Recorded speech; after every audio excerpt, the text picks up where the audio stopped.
Hello everyone, তো আজকে আমার 100 ডেজ চ্যালেঞ্জের 6th ডে।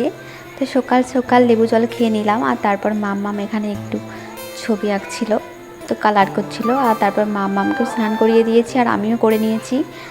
আর তারপর মাম্মামকে একটু ময়শ্চারাইজার মাখিয়ে দিলাম, একটু টিপ পরিয়ে দিলাম। মাম্মামের স্কিন কেয়ার তো কমপ্লিট। আর এখন আমারটাও দেখো করে নিয়েছি, আর তারপরেই রান্নাঘরে চলে এসেছি। তো আজকে দুপুরে অনেক কিছুই রান্না হবে।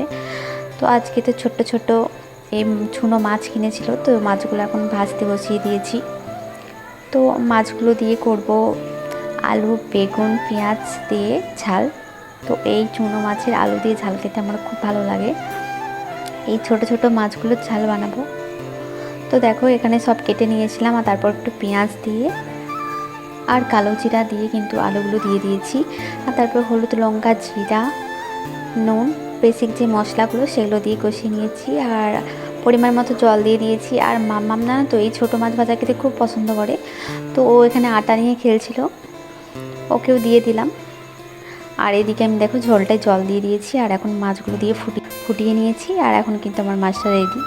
আর এদিকে একটু ভেন্ডি আলুর সবজি করব, তাই ভেন্ডিটা ভেজে নিচ্ছিলাম। আর তার সাথে কিন্তু বড় মাছেরও ঝাল হয়েছিল। এদিকে আমার সর্ষে দিয়ে মাছের ঝালটা তো কমপ্লিট, আর ভেন্ডি আলুটাও কমপ্লিট। ডাল হয়েছিল, আর হয়েছিল দেখো চিচিঙ্গা ভাজা পোস্ত দিয়ে, আর চিংড়ি ভাজা হয়েছিল। তো আর এদিকে দেখি বৃষ্টিও শুরু হয়ে গেছে খাবার টাইমটাতে।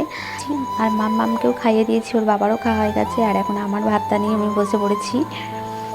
তো বৃষ্টি পড়েছিল, ওয়েদারটা কিন্তু বেশ ভালোই লাগছিল, যদিও এখন অনবরত হয়েই যাচ্ছে। আর এদিকে মুখে ভাত নিয়ে কথা বলতে চেয়ে তো আমার কাছেই পেয়ে গেল, মানে ভাতটা লেগেই যাচ্ছিল। আর তারপরে ও জল দিল, তারপর একটু ঠিক হলো, মানে কি বলবো, অবস্থা খুব খারাপ হয়ে গেছিলো।